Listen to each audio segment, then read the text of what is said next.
Good afternoon. My name is Rick Dovey. I'm the president of the ACUA. Welcome to the ACUA's we were just trying to figure it out, annual Drive Electric event. And we really appreciate the panelists who've signed up to share their knowledge and experience and wisdom about the Eevee world, which is quickly coming upon us, and many of us have lots of questions, and I'm sure you do too. So we're going to kick it off right now and get right into the panelists. We have panelists from ChargEVC, New Jersey Board of Public Utilities, and Atlantic City Electric, Exelon, and the South Jersey Transportation Authority. Before we get into it, I want to thank the ACUA staff who have done a terrific job in organizing today's event and the event we have tomorrow afternoon, the in-person Eevee vehicle showcase. So Amy Menzel, Alexis Dimitrov, Herminio in our IT department, and also the other folks who are in our authority relations office who have put together a great program for you this afternoon. Welcome. Have an informative afternoon. Great. Thank you, Rick. And thanks everyone for being here, both our speakers and participants. My name is Amy. I work here at the ACUA. We are really glad to have everyone here. This is really such a rapidly changing world of electric vehicles. And even just getting an annual update doesn't feel like enough because things really do change so much from this time of year to thinking about last year, and who knows for next year. So we have some great panelists with us today. We have, starting us off, we'll have Kassandra Damblu from Gable Associates. And Kassandra has a lot of expertise in strategic planning, research and development, and advocacy, focusing on energy and sustainable solutions like electric vehicles. She's got a lot of experience with campaigns around the transition to clean energy, and also focusing on environmental justice for marginalized communities. So Kassandra does research and development for ChargEVC. And if you're not familiar with it, ChargEVC is a not-for-profit EV trade and research organization that's managed by Gable Associates. So welcome, Kassandra. We're really happy to have you. Thank you. Thank you. Now I'm going to sound really silly by asking, does anyone know how to share the PowerPoint as a presentation? Amy. Yes, 1 second. So you should be, do you have a share screen button at the bottom? Yes. Okay. Are you able to choose? So is it screen or the PowerPoint? I'd recommend sharing the PowerPoint. There we right. Go. Thank you, Herminio. No problem. And how do I do this? Yep, that looks good. Slideshow. Great. Okay. So thank you, Amy, for the introduction. My name is Kassandra Damblu, and I'm with ChargEVC. And I'll start a little bit with just saying who we are at Gable Associates and ChargEVC. As Amy so nicely said, we are Gable Associates and an energy consulting firm. And through our work to transition to electric vehicles, we created this non-for-profit ChargEVC, which is a diverse group of stakeholders, including utilities, automotive dealers, manufacturers, power producers, equity, consumer community groups, all banding together to really transition to electric vehicles in the state and beyond. And we namely do that to policy and program development. Now, I'll first start with why electric vehicles matter, and that's simply because the motor vehicle industry is the single most polluter in the state and beyond. So over 40% of our greenhouse gas emissions come from the transportation industry. So transitioning to electric vehicles is the single way to not only reduce emissions on the local scale, but also do so in a greater scheme of things in the global scale in terms of fighting climate change. So what are electric vehicles? When we think about EVs, we're talking about EVs with a plug. The traditional hybrid Toyota Prius does not have a plug, so it's not an EV. A hybrid EV is a smaller to medium-sized battery EV that goes about 20 to 50 miles in terms of electric range, at which point the fossil fuel kicks in.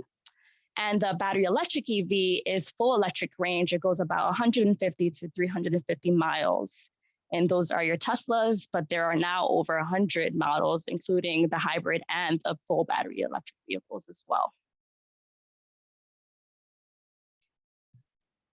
How are vehicle EVs fueled? So when we talk about fueling an EV, I think the major distinction is how it happens. Your EV will be like your cell phone. You'll be charging it at home or at work for a longer extended period of time. And your traditional gas station experience, which is what we call the DCFC, fast charging public charger experience, would typically happen on days that you need to top off because you forgot to charge at home, or because you're going on a long road trip and you don't have access to your level 1 or level 2 charger, which will be at home or at work. So again, 95% of your energy will come from your home or work experience using a level 1 or a level 2 charger. And those typically range depending on the level, whether it's 5 to 10 hours with the level 2, and the level 1 charger would be much more extended. So you're looking at maybe 20 hours.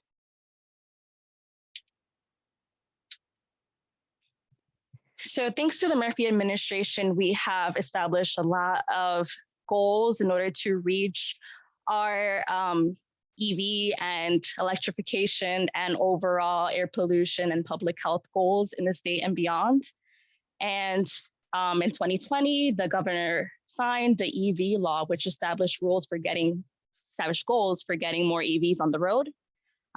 3 of them being at least 330 registered light-duty plug-in electric vehicles in the state by 2025, at least 2 million registered by 2035, and 85% of all light-duty vehicles sold and leased to be electric by 2040. They also established goals for putting more charging infrastructure, because studies have shown that in order to get more EVs on the road, there should be more public and visible charging infrastructure on the road, regardless of the fact that you'll be charging mostly at home. So these goals are at least 400 publicly accessible DCFC chargers in at least 200 locations by 2025. And there are specific requirements included, including the capability to provide at least 150 kilowatts per hour of power. Additionally, there should be at least 1,000 publicly accessible level 2 chargers by 2025. So New Jersey has really quickly embraced the electric vehicle world, and we are quickly one of the forerunners across the nation. This map here shows us how many EVs we have registered in the state as of June 2022. And the green shows us the plug-in hybrid electric vehicles, and the blue, the battery electric vehicles. So you can see that as of June 2022, we have 80,583 registered EVs in the state, including battery and hybrid. And that's a long way, considering that 10 years ago, we were at 338 vehicles. And this map also shows us that the battery electric vehicles have significantly gained dominance as of about 2017. Before that, hybrid were pretty common. They were neck and neck with the battery electric, even dominating in the beginning. But since then, we have significantly increased our interest in battery electric vehicles. This map shows us the density EVs across the state. And it also shows us that the entire state has began adoption. There's not a single county across the state that doesn't have an EV. I guess it's pretty consistent with the density of the state in itself. The northern counties do have more EVs, and that's very consistent with the population density, but it's also important to note that developers also use this EV density map in order to position themselves to create charging infrastructure, which is also necessary to adopt more EVs.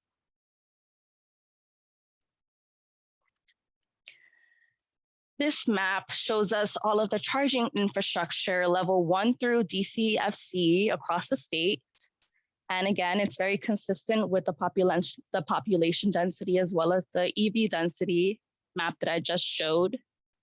So there has been a significant increase. We can see that there's a very nice chunk of concentration of charging infrastructure, but there's always more to be done to reach our goals. One of which is to have at least 150 kilowatts per hour of power at the DCFC stations.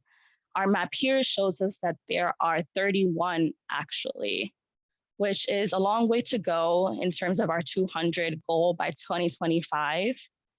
That just means that much more investment is needed. There are significant goals for EV adoption and charging infrastructure. However, investment is needed to reach those goals. And here, I think it's important to note that we do have a federal government that is consistent with our goals here as a state. So we will talk a little bit more later on through Kathleen's discussion, but I'll just note that the state is receiving $104 million from the NEVI infrastructure, the NEVI Formula Fund program, which comes out of the IIJA, the Infrastructure Investment and Jobs Act, put out by the Biden administration this year, and also the Inflation Reduction Act that will bring forth up to $7,500 per vehicle, with some provisions included as well, but those would be tax credits for every EV that you purchase. With lighter and more bright news, it's also important to note that the consumer interest is picking up speed as well. There are big commitments by global OEMs across the world. General Motors, Honda, Benz, Nissans have committed to about 100% electric by at least 2030. And there's also significant consumer interest. At least 71% of Americans have expressed some level of interest in buying or leasing an EV, 14% of which have said definitely, which is up from just 4% in 2020. So there is a significant uptick in everyone, it seems. And that brings us to the end of our presentation. As I said, ChargEVC is a membership coalition, so please feel free to contact us, reach out on our website, phone number, and we'll be more than happy to discuss further. Thanks so much, Cassandra. So everyone, you can type your questions into the Q&A box there, and we will be taking questions after our speakers, so we can make sure everybody gets time to speak. And if anyone, we may have speakers answering questions as we go. So we have also shared the questions that you submitted when you registered, so that we could give our speakers a chance to see them in advance. So next up, we have Kathleen Lewis. And Kathleen is here from the New Jersey Board of Public Utilities, the NJBPU. And she's the manager of the e-mobility programs for the BPU. So this means that she's overseeing all the EV related programs, including Charge Up New Jersey, EV incentive program, the framework for the utilities role in EV charging and furthering of the EV goals included in the 2019 Energy Master Plan. And she has been using her experience in transportation and behavior and looking at people's behaviors to increase EV adoption in all sectors. So Kathleen's got a lot of experience, and we're so happy to have her here speaking with us. Thanks, Kathleen. Thanks so much. So I'm gonna share my screen. Can everybody see that correctly? I can see your screen, and I can see your notes too, or your stuff on the side. Can you still see them? Or are we good now? No, you're good now. Now I can see your next slide. on the other side. So weird. I know. Let's see what we can do about that real quick. Hold on. Let's see. So if you go into display settings, Yeah, there should be an option to switch. there you go. There you go. All right. There we go. Everybody good now? Yeah, great, thanks. Great. So I'm so happy to be here. There are some of these things where Cassandra just talked about. I made a couple of adjustments. You know, I think here in New Jersey, we are fortunate in some ways because we know how to address a majority of our emissions, which is to really tackle transportation emissions, which make up over 40% of those emissions. And part of the reason for that is because we have a much cleaner grid than most. And we've done a lot of work to clean up our grid, and we're continuing to do more work with our offshore wind projects and our solar programs. But that means that the biggest place that we can make an impact is when we go into transportation. And that is why we are working to really drive EV adoption here. And so I know Cassandra talked a little bit about this, but I think it's a good place to sort of level set as we think about what chargers are needed where, and then all of our programs and how they work together. So level one, that's just a regular plug. I'm going to plug in with a regular plug. It is going to take me 6+ hours or overnight to charge it to full. And so a lot of people are just going to use that on a regular basis. Level two is often what you think of when you think of a residential charger, or some of the chargers that you see sort of in and around your town halls or in other places. Those can be used obviously for a single family, for a multifamily, in some of those commercial places and in some of your fleets, because that takes 2 to 6 hours to charge. It depends on how much battery you've used and how quickly you have done that. And so that is going to guarantee you basically a full tank every time you leave it overnight in your house. And it allows for some flexibility with some managed charging. And then fast chargers. Fast chargers will really get you a full charge in 20 to 30 minutes. Those are what you'll see. It's a lot of times what you see when you see the Tesla superstations, the superchargers. And that's what we think of when we think of the equivalent of filling up with our gas stations, but not something that we're going to need most of the time, especially if we are able to build out a lot of these level twos, both in single family homes as well as in workplaces and in multifamily homes. Cassandra talked about our goals, but I think it's really important to think about them as we think about all of our programs. So we need to have at least 330,000 registered light duty EVs by December of 2025. Excuse me, I heard a cough coming on. And 2 million by 2035. And if you looked at that chart that Cassandra had up of our growth, you can see exponential growth as our programs start to come out, particularly as our Charge Up program comes out. You start to see bigger pieces of that market going EV. And we expect as we hit that 5% of market share, which is where we are right now, that you really start to see turbocharged growth. And so that's the next exciting step for us. At least 85% of all light duty vehicles sold or leased in the state should be plug-in EVs by 2040. And 25% of the state-owned non-emergency light duty should be EVs by 2025, and then 100% by 2035. And we have programs to help facilitate that. And then our charging goals: 400 fast chargers that would be available for public use at no fewer than 200 locations by 2025. At least 1,000 level 2 chargers for public use across the state by 2025. 15% of all multifamily residential properties in the state should be equipped with EVSEs by 2025. And 25% of all, or 20% of all franchised overnight lodging establishments, so all hotels, should be equipped with EVSEs by the end of 2025. And so what I'm going to talk about is the programs we have to get us to those goals. So the good news is Cassandra talked a little bit about federal priorities. New Jersey has been on the cutting edge for the better part of the last 5 years. And particularly some of our partners in state government have been plugging away at this for a very long time. So federal priorities: funding for charging locations across the country. Well, we already have that in our It Pays to Plug program, our Clean Fleet program, our EV tourism program, and our utility programs. Funding for federal fleet electrification. We have that on a state level and a local level with our Clean Fleet program. Incentives for personal EVs, we've already got that in our Charge Up program. And then incentives for replacing diesel vehicles with zero emission vehicles. We have that with our NJZIP program and our Reggie diesel replacement program. So we really have started on this path, and that means that we are in a better place than most when it comes to getting ready to put those NEVI dollars to use. Kassandra mentioned that we will be getting $104 million over the next 5 years for New Jersey and formula funding. I'm also pleased to announce that just this morning, our NEVI plan got approved, which means that we can really start to think about how we're doing this.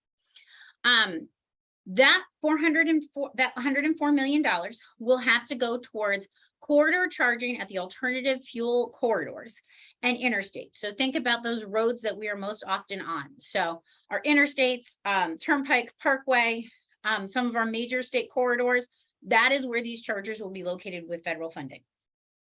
There's a minimum of 150 kilowatt chargers every 50 miles, less than a mile off of that roadway. Those plans were due on August 1st. We just received notice today that ours was accepted. And in addition to that formula funding, there will be competitive funding, $2 billion over 5 years, focused on community charging for local and state governments. And then there will be other funding for school buses, transit buses, ferry, port, battery recycling, and workforce. We are waiting on all of those rules to come out, but we are eagerly looking at each of these to see how we can use what we already have and continue to push forward. I'm going to start talking about those utility programs. So our utility programs are designed to be stacked with any of our state programs. And so the utility programs deal only with make ready, which is, we're going to talk a little bit more about that, but it is essentially the up to the charger, up to the stub, and for public, workplace, and multi-unit dwellings. And so this is the first phase of our utility funding.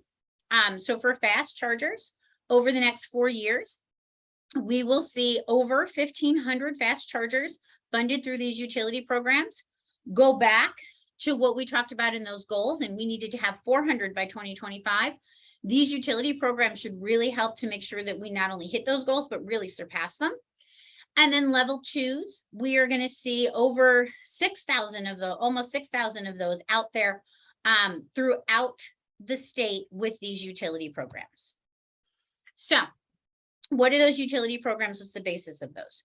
So the board created what we refer to as minimum filing requirements, and then each of the utilities had to file their program, and we worked with them to make sure that they were consistent and followed our rules.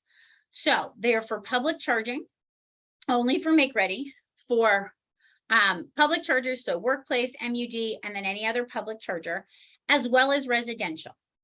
There is no utility ownership until we get to areas of last resort, which most of the utilities have not gotten to the point where they could file those.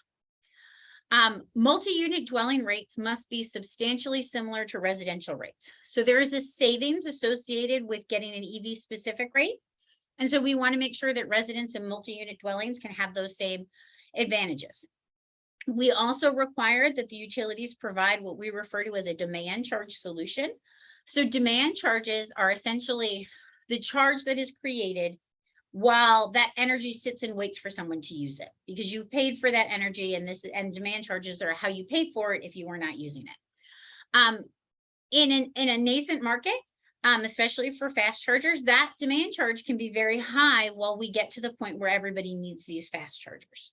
And so there are solutions in each of the utilities, either a fixed rate or a rebate that goes back to the user that declines over time, because that demand charge should decline over time.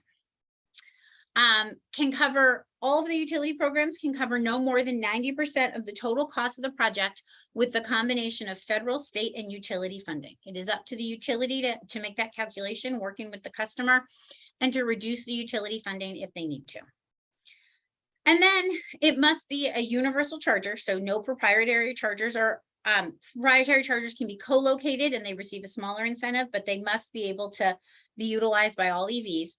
And everyone, whether it's residential or public, will be required to share charging data.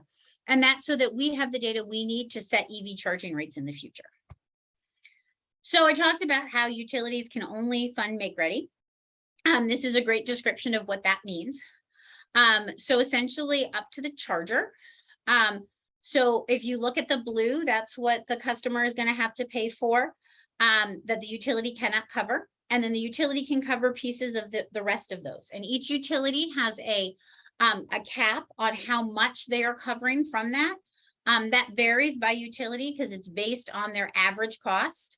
And so you should talk to your utility as you look at those. Now, that blue section, there are opportunities for that to be covered as well. And we're just going to talk about those in just a minute. The first place that the state has programs that you can that can cover those costs are with our Clean Fleet program. And that is really designed to encourage local and state governments to add EVs to their fleet, both funding the vehicle and the chargers. And we know in New Jersey that the best way to get people to really consider EVs is to see them out on their roads.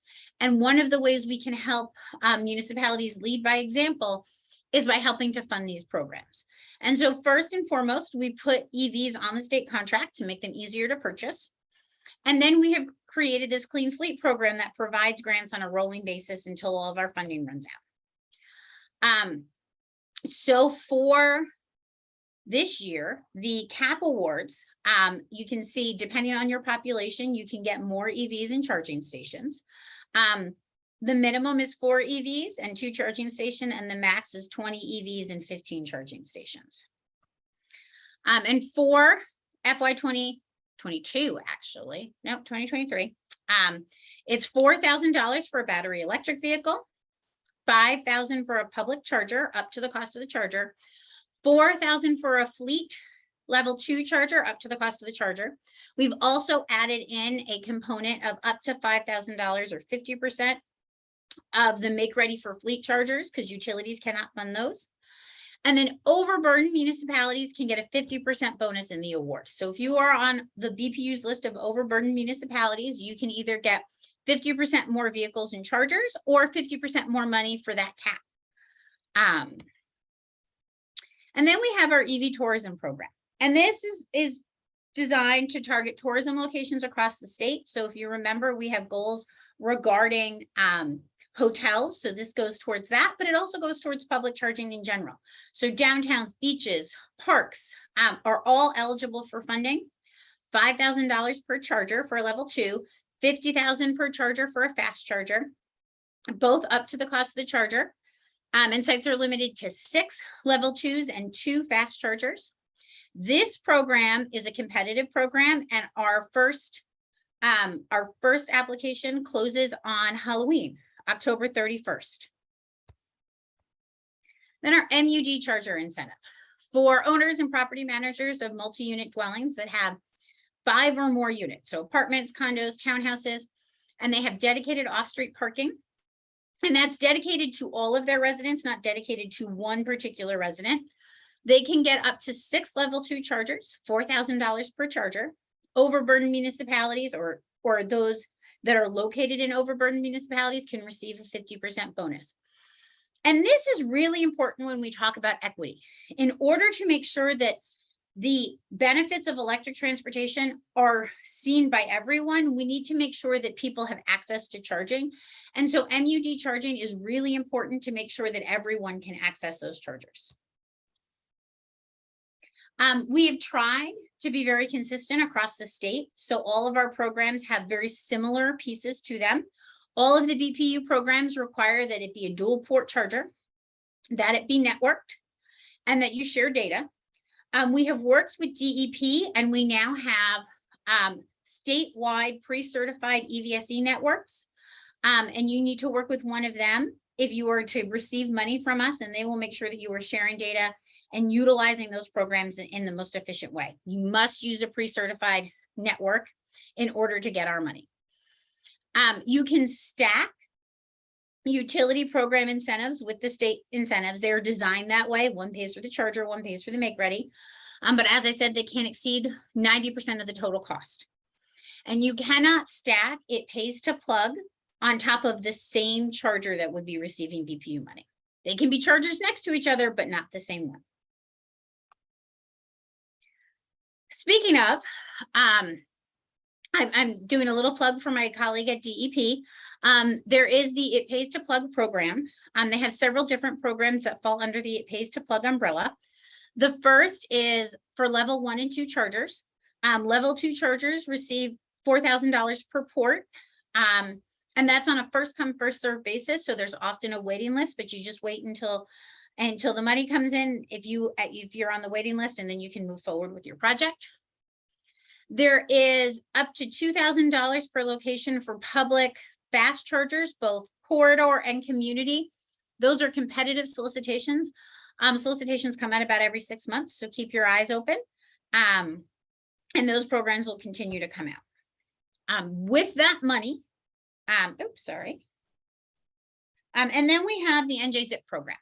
The NJZIP program is from our partners at EDA, and that funds medium and heavy duty vehicles, and that gets a voucher for that vehicle. It's a voucher so that when you use that program, it will pay that money. When you buy that vehicle, it will pay that money for medium and heavy duty vehicles in certain areas of the state. And then we come to some of our most popular programs, our Charge Up New Jersey program, which is our cash on the hood incentive. So over the last 2 years, we have put out more than 13,000 EVs we've provided incentives for, which is almost $60 million, $57.6 million. And we have rolled the program out for year 3. A couple of things to note. So plug-in electric and plug-in hybrid vehicles will only receive an incentive until December 31st of 2022. That was written into the law, that we have to end those incentives after December 31st. It must be purchased or leased in the state of New Jersey. It must be registered in New Jersey to a New Jersey licensed driver. It has to have an MSRP below $55,000. And then you will receive $25 per e-mile, up to $4,000 for vehicles with an MSRP of under $45,000. And for vehicles with an MSRP between $45,000 and $55,000, you will receive $2,000. This is a point of sale program. It is designed to reduce the initial cost of the vehicle. So it will help adjust whatever lease or financing payment you have to make. You must use an eligible dealership. You have to purchase after the FY22 launch, which was in July 25th of this summer. And then it goes until our funding is exhausted. We currently have about $3.5 million worth of incentives that have been reserved or have been put on out the door. Also in FY23, we have a residential charger program that is a $25 rebate for eligible residential chargers. And those are listed on our website. And then we have our medium and heavy duty charging. We put out a straw proposal for medium and heavy duty charging last summer. We had 6 stakeholder meetings, and then we had comments that were due back. And so we looked at a lot of things. What does charging for large fleets look like and for large vehicles? How do we encourage EV adoption for fleets? And then what role will energy storage and renewable energy play? We're updating that straw for later this year based on the comments that we received back, and we're excited to re-engage on that. And then I apologize because I added in the NJZIP pieces at the end of this too. So we already talked about that. So I am gonna jump ahead. This is where you can find us. And you can go to njcleanenergy.com/EVs for all of our EV programs. And I'm looking forward to the other presentations and to answer any questions you guys may have when we're done. Thanks so much. Thanks, Kathleen. That was great. That was a lot of information to take in, and we do have some questions that are coming through, but we'll have lots of time for that after we hear from our next speakers. So thanks so much, and thanks for hanging in there, folks who are listening. Keep your questions coming. Our next speaker is Kyriakos Anastasopoulos from Atlantic City Electric, or PHI. He's the Energy Efficiency Program Manager for Pepco Holdings and leads the Eevee Smart program for Atlantic City Electric.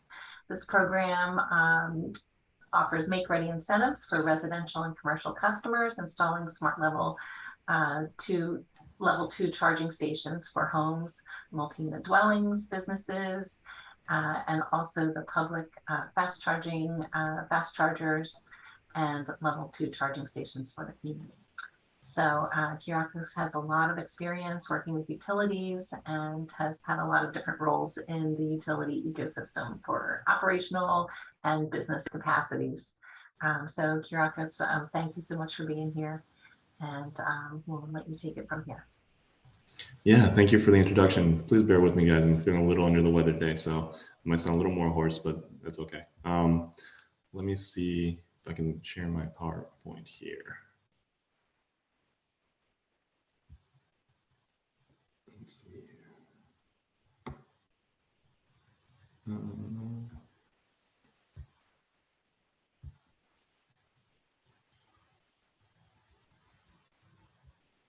Can you guys see everything okay here?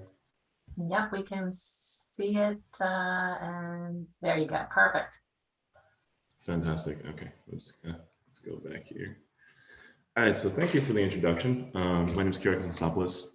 I am the senior manager for the Atlantic City Electric Eevee Smart Program, and today my goal is to just briefly touch in a little bit on one of the programs that Kathleen mentioned earlier.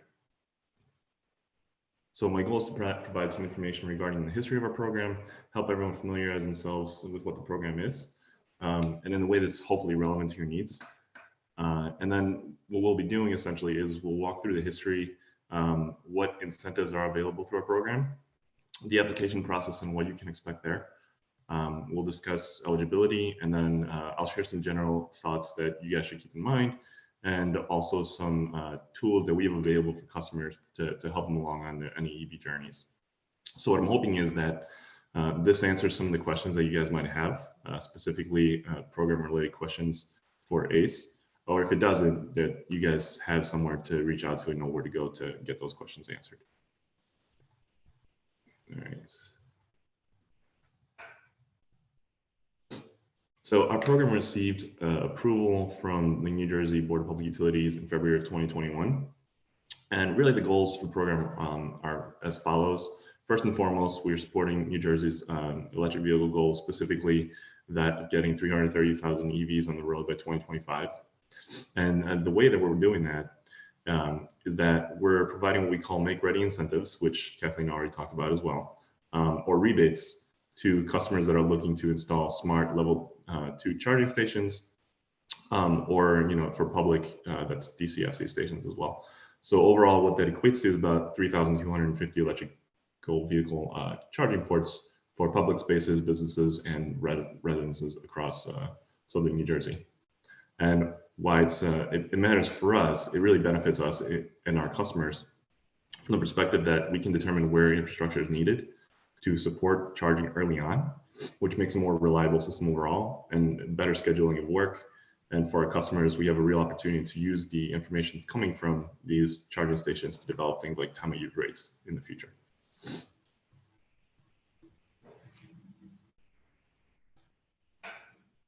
So just to give a quick overview of the program, as I mentioned, the program is specifically for make-ready incentives, and this is for residential, mixed commercial, and public charging. Make-ready is considered the infrastructure costs that are required with making a site charger ready, which means anything like conduit, wiring, electrical boxes, labor associated with that, but we do not cover the actual cost of the charger itself. Below are the different levels or different types of incentives for each specific class. So you can see residential, you can have up to 50% of make-ready costs up to $1,000. Multifamily, 50% make-ready costs up to $5,000 per port. And then if you're in overburdened community, it could be up to 100% for up to $6,700 per port. And these are by sites. So what that means essentially is like if you have 2 sites, you can have up to 20 ports specifically. So like if you have a business and you have 2 different locations, that would count as 2 sites. So while we don't offer any incentive on the actual charger, you can stack with New Jersey's It Pays to Plug program and other programs as well for up to 90% of the total project cost. And we'll be monitoring that to make sure that it all together comes to about 90% of the total cost of the charger. The other thing that we do have available for anybody that has a DC fast charging station and is basically they can take advantage of a rate option for them that will be available until 2024 or until we do a more detailed study to inform on what that would look like.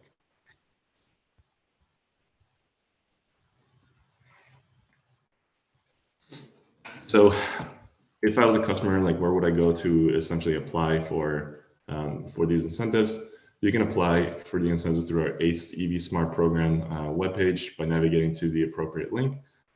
So this is the link. If you go here at atlanticcityelectric.com/Eevee Smart, it'll take you to essentially a landing page that has each individual program.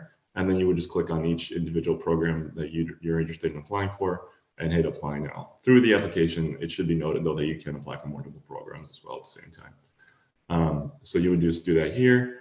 And what you can expect after application is, this is generally the process that we follow. So you would submit an application. We would take a little bit of time to review and make sure that it's checked for completion, make sure that you have all the information available, any site photos, any invoices that are going to be required. And we have a list of those if you're curious. We're going to check to see if you need new or upgraded service, specifically for commercial customers or for DC fast chargers. This may be the case, which also would make it a little more difficult to approve the application right away, given that that's going to take some time. Once we figure out what that's going to look like, we communicate with new business has communicated with you if that's necessary. We'll give you a notice to proceed, where all costs will be calculated and the customer, as in you, would be notified for approval to proceed. We'll ask for any final documents when we hear that, from you guys that the installation process is complete. We'll make sure we'll verify communication, because the whole point of this is to be able to leverage the data from the charging stations, and then we'll pay out the incentive to the customer. So again, for commercial and DC fast charging customers, so public, this may take a little bit longer. For residential customers, it's generally pretty quick.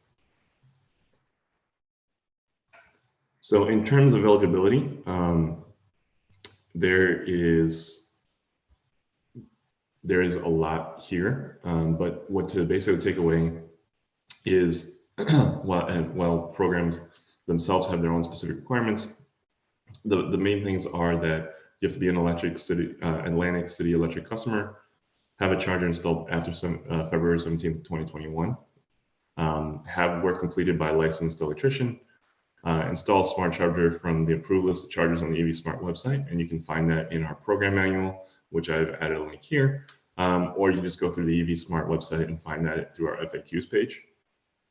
You must agree to share charging data with Atlantic City Electric and ensure charger communication. So you would be responsible for having that charger up and running and communicating with us.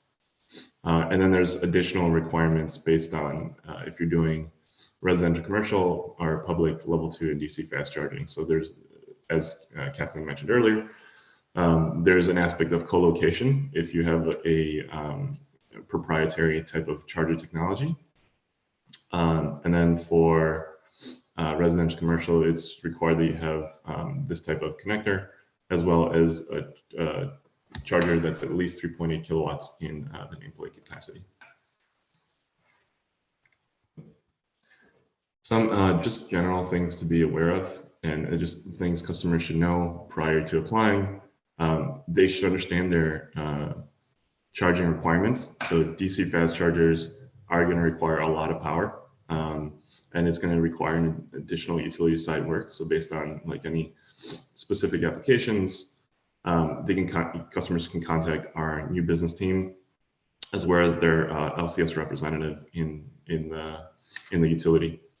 The other thing is all contractors must be licensed contractors that you work with. and they need to help you essentially fill out the application and provide you with any documentation that's required. Just some general questions for customers to know is, what is the purpose of the installation and when do you plan to install it? If they require new or upgraded service, we've talked about this a couple times. If you have all the required documentation, so this is what we're looking for. So we're looking for charger equipment specifications, site plans, quotes, invoices, any site photos, and any permits that are being required. And then if you understand your rate options, so like, you know, as of right now, we don't have a time use rate for residential, but we do have essentially a demand charge rate for DC fast chargers that's available. That the time use rate for residential is something we're working on as we're leveraging the data to essentially create that in the future. And then finally, what does the physical location look like? And is this somewhere I can actually install a charger? So that's also very important too. Finally, if just for anybody that has any questions and just wants to understand more about EVs or needs help on an EV journey, you know, we're happy to offer additional tools through our Eevee Smart website. We have everything from commute fuel savings and carbon reduction calculators to EV incentives and promotions beyond what we have currently. We have an EV readiness checklist to take a look at, FAQs from our customers, and many others if you guys actually get a chance to go there. And finally, if you guys have any program related questions, the best place obviously to go to start with is the Eevee Smart website. However, you know, if you're more comfortable reaching out to us and working with somebody directly, or if you have a specific situation that, you know, we need to understand, just reach out to us through the eevsmart-ace@icf.com or call the number here. And then for any general information, again, just the Eevee Smart website is the place to go. So thank you. Thanks so much, Kyriakos. I know you're not feeling well, so thank you for sharing all that and making it through. I have to apologize that our final speaker, Andrea Friedman, was not able to join us today from the DEP, but our other speakers were kind enough to you know, include information that they are familiar with from the DEP programs. So so I think we got a good amount of information, certainly an awful lot.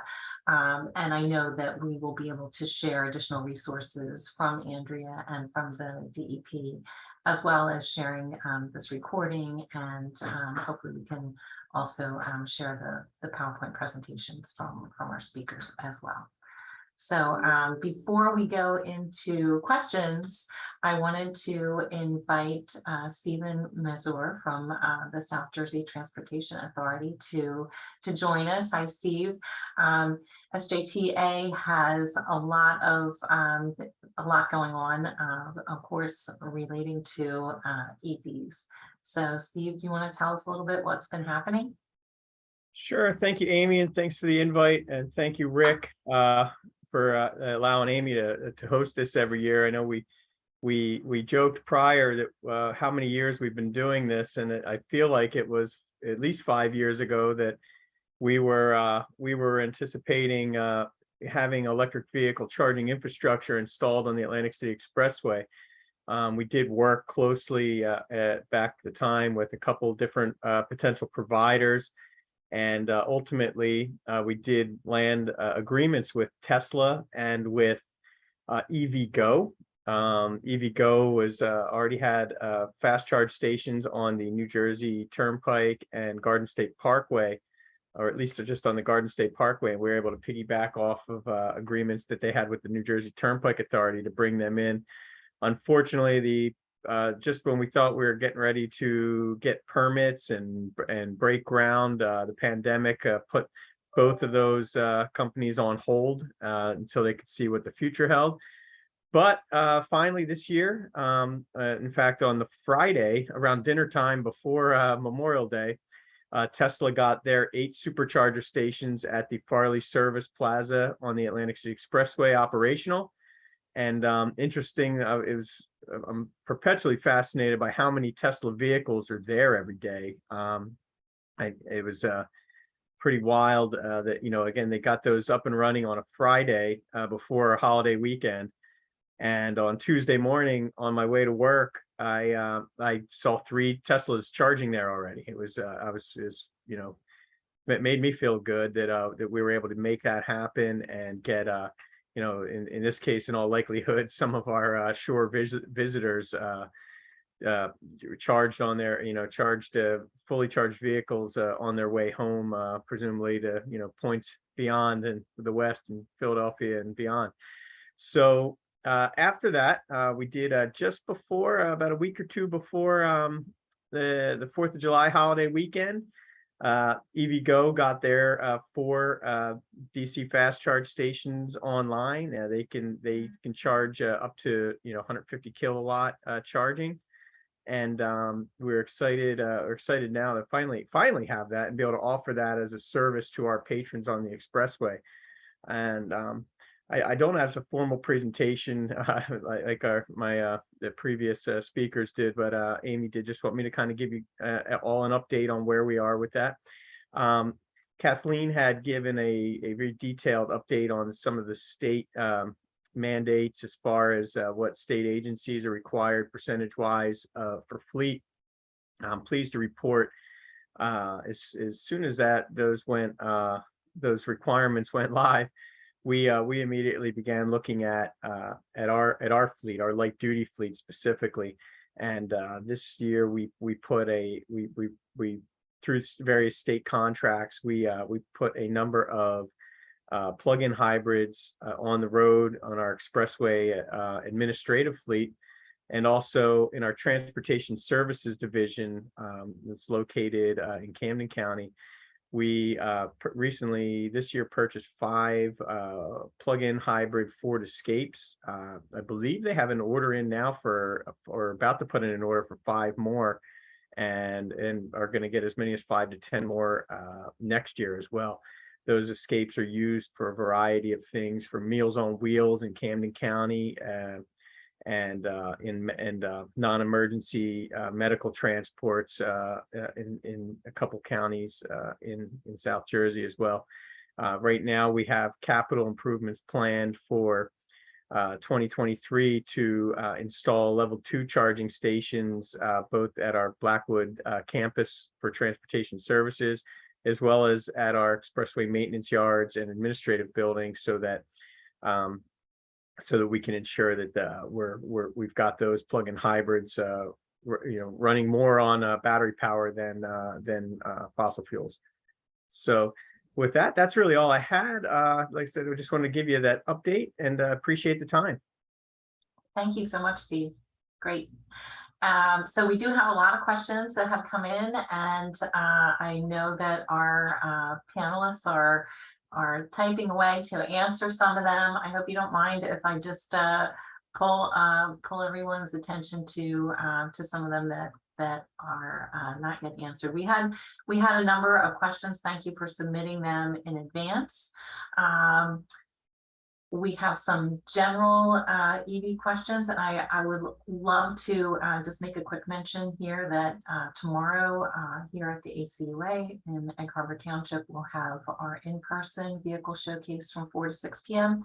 So that's a perfect time to come and talk to vehicle owners and drivers to really get the scoop on what it's like to drive electric.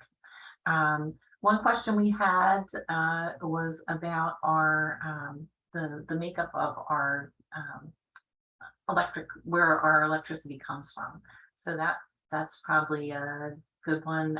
Maybe Kyriakos. Oh, go ahead. I think I talked about that at the beginning. New Jersey has one of the cleanest grids that and that's why we're focused so much on transportation, because we have a much cleaner grid than most states do.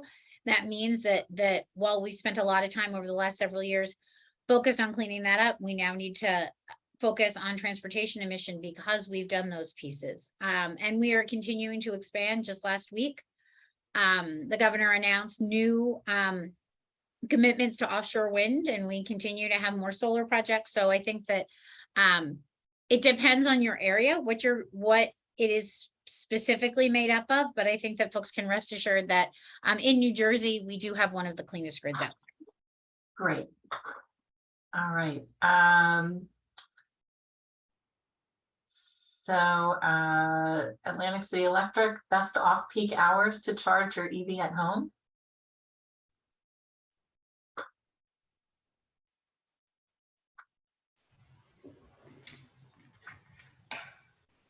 Yeah, hi. Happy to answer this. So, I mean, generally, like what would be good for us is obviously when load is low, so later in the day, obviously. But currently, we don't have. If we're talking about best, we don't have any incentives like a time of use rate set up or anything like that for our customers as of yet. So that is something that's coming, but yeah, that's generally the case. So it would be great for us when the grid demand is low. So later in the day, obviously, overnight. But otherwise, there's nothing available right now for customers specifically at this point in time. Okay. Tesla chargers are not something that everybody can use. Is there any chance, does anyone know if this is something that will change? So Tesla, Elon Musk tweeted that he was planning to open them up, which I will say I was on a call with some Tesla employees very soon after that, and they went, yeah, we saw that too. We're looking at how we're going to do that. The NEVI funds make it much more likely that they will open up future chargers. Whether that solution means that they're going to open up existing chargers is left to be seen. And that's a question really for Tesla itself. Great. And Kathleen, in the past, one of the questions from Pat, in the past, ChargeUp New Jersey ran out of funds for vehicle purchase incentives. And is the current round of funding expected to be renewed when it runs out? And what can be done to encourage non-participating dealers to participate? And how to get manufacturers up to update their participation for 2022. So there's a couple of things there. So the legislature requires that we fund this program with $30 million every year for 10 years. So we have 7 more years on this program. That is required. We adjusted the program level so that we anticipated that the funding would be able to extend for the year. That again depends on demand. And we have a lot of other pieces that are influencing it, which goes a little bit to the dealers. We have we have over 200 dealers that are participating in the program. Not all dealers sell EVs. We work with our partners at DEP to encourage dealers who aren't selling EVs, if they have EVs that are available to them, to do that. We talk to the OEMs about sending more vehicles here. But the other piece of it is there are consumer protection requirements as part of the ChargeUp program. Dealers are not allowed to add additional markups on vehicles that would impact the incentive. So if they're charging the same markup on every vehicle, that's fine. But if they're going, oh, EVs are in hot demand, so I'm going to add an extra $10,000, they can't do that. And so some dealers are just deciding not to participate in the program because they can make more money that way. And so we're continuing to have those discussions. And quite honestly, that is an issue that is going to be solved when the Biden administration's policies that encourage new manufacturing in the United States really come to fruition. When we have more plants, when we have less supply chain issues, when the cost of vehicles goes down, and when we don't have these demands, you're going to see a change. And then lastly, of the participating dealerships, we have OEMs submitting 2023 vehicles as soon as they are available, and those are updated on our website. We update our website almost daily with new pieces. Great. Let's see. Thank you for answering these questions in the Q&A boxes too.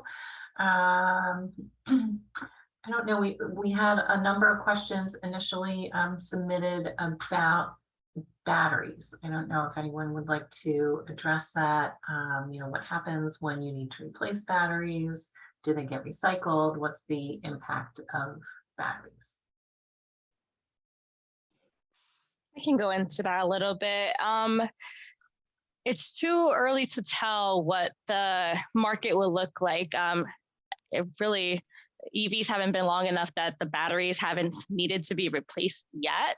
But thankfully, the Biden administration has put in a ton of funding into battery component creation as well as recycling. So as the research is happening and as time is passing as well, by the time it comes to the end of life of these batteries, we're sure to be on our way to have those kinds of questions answered. But in the meantime, we have been talking to stakeholders, and there are definitely organizations that are thinking about that, thinking about secondary use of battery life. So maybe not being on the road in your vehicle, but being used in short distances for post office use in the lot. So there are definitely a lot of questions to be answered. And when we get that information, we'll be able to circulate that back to the group. Great, thank you. Okay, looking here, we've got a lot of great rebate information, but there is so much information, it can be a little confusing. One of the questions that came through in the chat was from Nanette, with all the incentives and technical support available, is there anywhere for people to go to kind of get guidance, or is it just a matter of taking a look at the different, is there one place to go to find out about this stuff? So I would say when it comes to the charger incentives, it's mostly one place. You come through the state. When it comes to the utility incentives, each of the utilities have staff that will help you walk through that. And I'm going to pause because I think they want to say something. No, I was just going to agree with Kathleen. So if you guys have any questions regarding our utility incentives, best place to go is, like I said, the Eevee Smart website, or just reach out to us directly through the links that I provided, or call us directly. Great. And there's been a few questions about using solar at home or at a business to complement your EV charging. So, I mean, you can certainly install solar to help offset that. However, based on the current net metering rules, you would have to have the charger installed and in use in order to add enough solar to power it. And all of your solar, we don't currently have rules that would allow you to have that solar panel feed directly into your EV charger. It all goes into the grid because you may not need the power that it's supplying most of the day, and it needs to be used other places. So we encourage you to install solar, but it wouldn't directly feed into your charger. Great. There is a question from Sandra, who read in the press that in order to receive rebates, the electric vehicle and parts must be made in the US. Is that true? So that's the federal incentive, which is a tax incentive. And that part gets a little bit confusing. So I will try to simplify it as much as I can. And I can see Cassandra smiling, so she should feel free to jump in. So up until the new law was signed, everyone but Tesla and GM received essentially a flat $7,500 if you got an EV off of your tax return. Now, as it currently stands, vehicles that are delivered before December 31st are eligible for a piece of that incentive if they are assembled in North America. After January 1st, the new rules go into place, and there's sort of a two-tiered system. The first half of the incentive is based on if you were assembled and a majority of your parts are assembled and manufactured in North America. And then the second piece is if the components of your battery are mined or produced in North America or another free trade country. So there are about 20 vehicles on the market today that are assembled in North America. you need to tell your dealership that you are looking to get the incentive, because only certain VINs of those vehicles are assured to be coming from North America, because we have supply chain issues. And so wherever you can get the Eevee, you can, it'll come in. So you need to be very proactive about it at this point. Great, and that is a lot to keep track of. Yes. All right. I think we have a lot of questions answered, and we can share the responses in our follow-up email to you all. And I don't know, Alexis, can you see if I've missed any big ones? I think you got them all. That being said, if anybody's listening and your question was not addressed, please let us know. Feel free to type into chat, or we can unmute you too.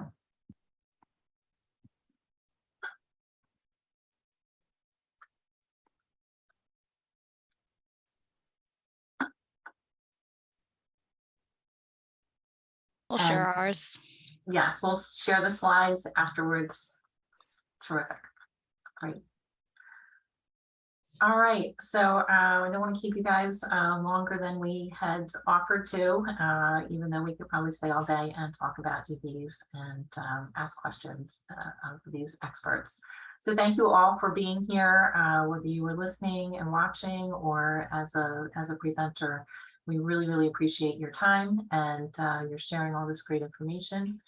And I think we do have one question that remains. I'm not sure which question we missed, Kathleen. Electric school buses, perhaps? No, that got an answer. All right. I apologize if we have missed one. We will take care of sharing responses in our follow-up email, along with some more resources to help you all.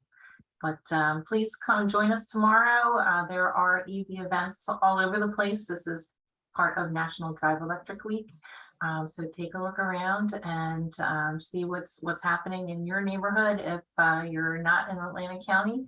And if you are, come join us tomorrow afternoon and see a bunch of really great vehicles, all different types.